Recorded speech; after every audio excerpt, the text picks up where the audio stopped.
Mixed dentition, the first transitional period.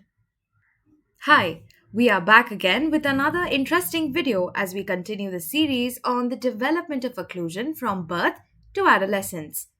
We all witness a phase in our childhood where we are neither kids nor teenagers. It is a period of transition.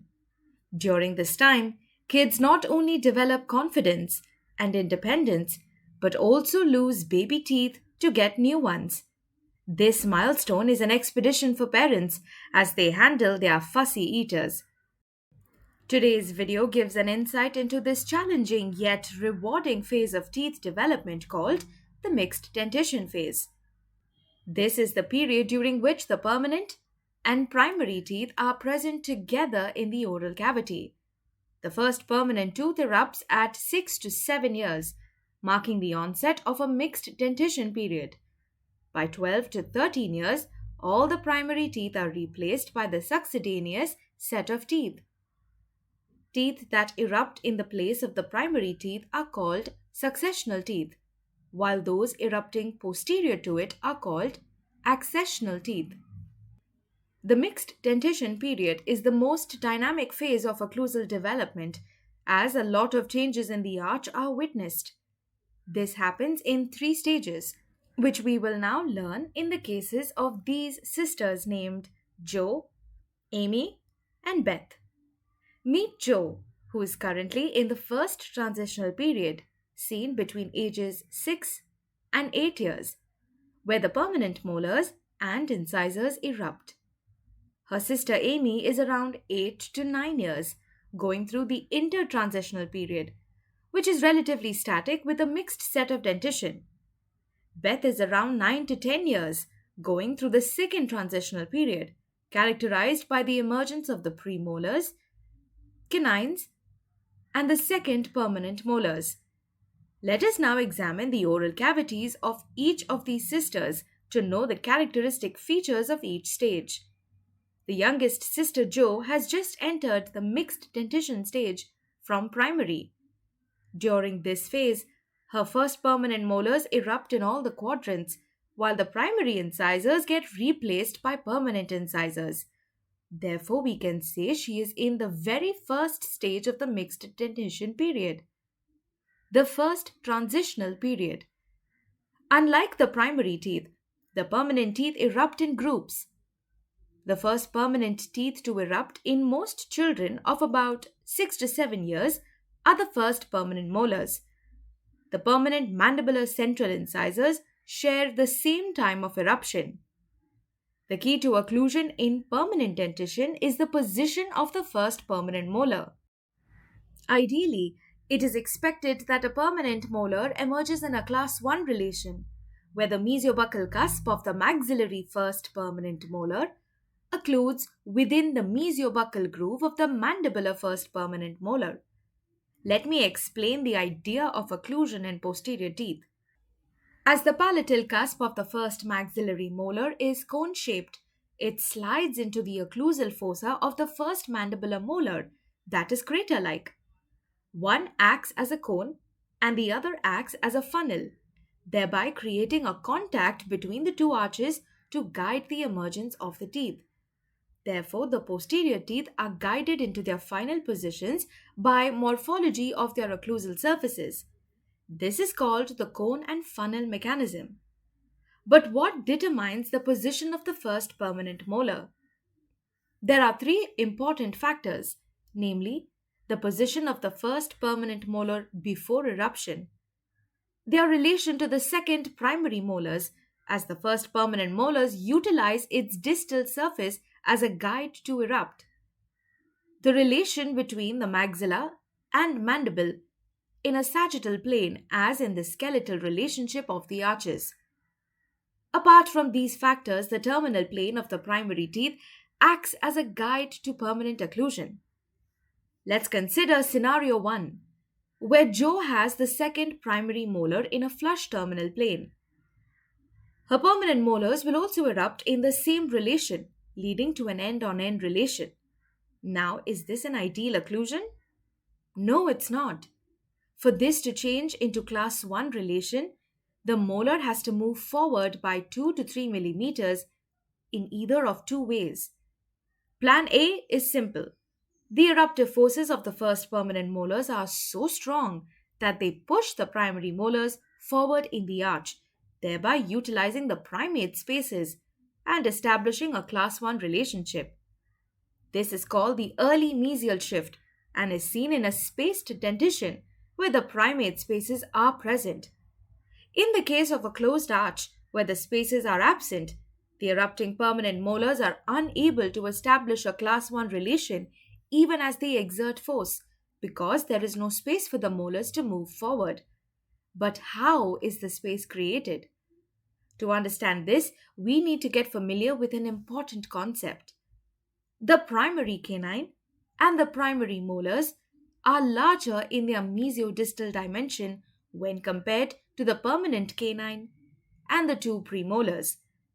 The combined mesiodistal width of C, D, E is greater than the mesiodistal width of 3, 4, 5. The difference between their mesiodistal width determines the available space. Ideally, the maxilla has a space of about 1.8 millimeters, that is around 0.9 millimeters on each side, while the mandible has a space of 3.4 millimeters, that is 1.7 millimeters on each side of the arch. The extra space gives some room or leeway for the movement of permanent teeth, called the leeway space of Nance. A formula to remember this is what you see on your screen. We always have a plan B when we fall back. The second mechanism is one of those kinds. This excess space due to a reduction in the dimensions of the permanent premolars will be utilized by the first permanent molars after the primary molars exfoliate. Mesial movement of the first permanent molars by a few millimeters establishes the class 1 relationship. This movement of the permanent molars into the leeway spaces is called a late mesial shift. Now let's move on to the second scenario. Let us assume Joe's second primary molar is in the mesial step terminal plane. The desired occlusion is achieved right away as the permanent molars erupt in their place. But there is a little hitch here. As Joe's arches continue to grow with possible excessive utilization of space by the permanent molars, the occlusion is pushed forward.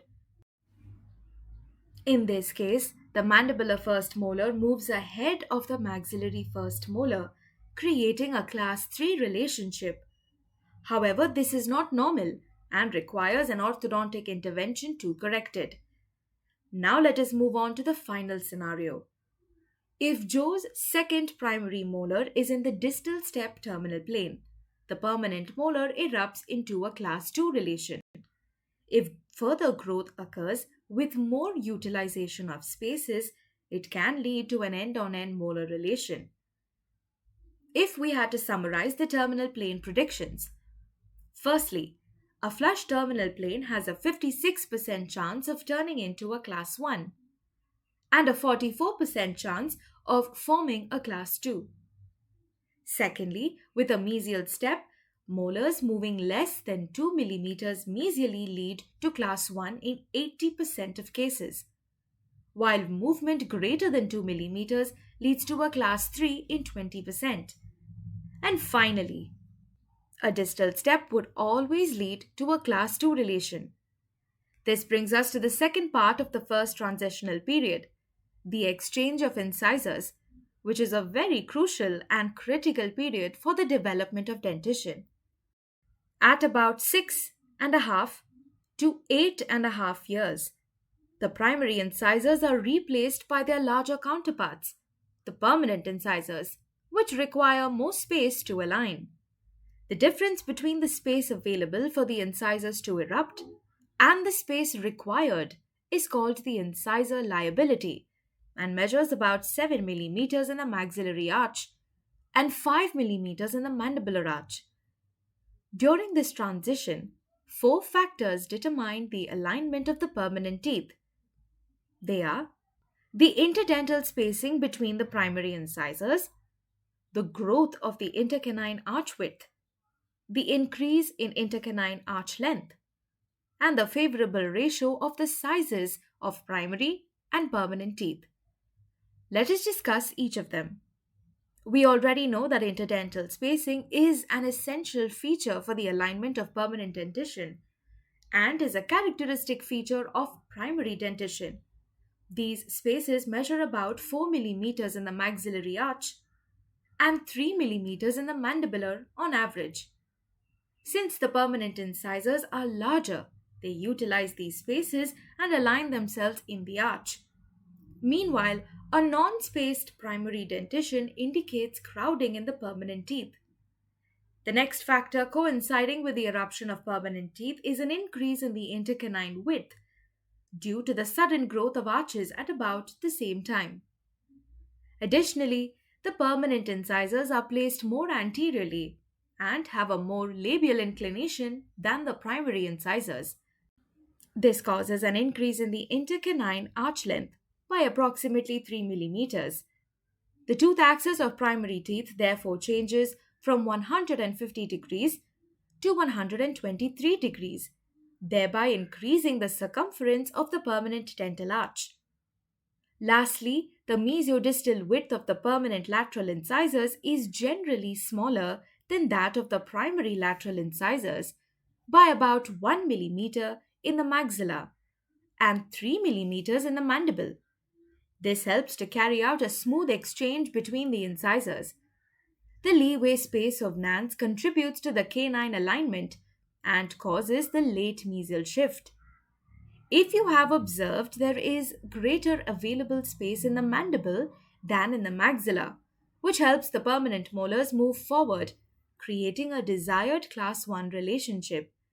Therefore, all these factors put together align the permanent incisors in the arch by the end of the first transition period. The increase in intercanine width in maxillary arch is maximum during the eruption of central incisors to about 3 to 4 millimeters, whereas it is about 2 to 3 millimeters in the mandibular arch during the eruption of lateral incisors. Compared to the spaced dentition, the non-spaced dentition shows greater increase in intercanine width, and only about 40% of non-spaced dentition develop crowding in the permanent dentition. The early mixed dentition stage between 6 to 9 years is prone to malocclusions caused due to localized factors, and if undetected, they become severe. Various problems encountered are space loss, anterior and posterior crossbites, ectopic eruption of permanent incisors and first permanent molars, open bite, flared maxillary incisors associated with deleterious oral habits, and developmental anomalies. With this, we come to the end of this video where we discuss the stage that the first sister, Jo, is going through. In our next video, we will discuss the next two stages of Amy and Beth. Don't miss it. We hope you had fun learning with us. Pop quiz.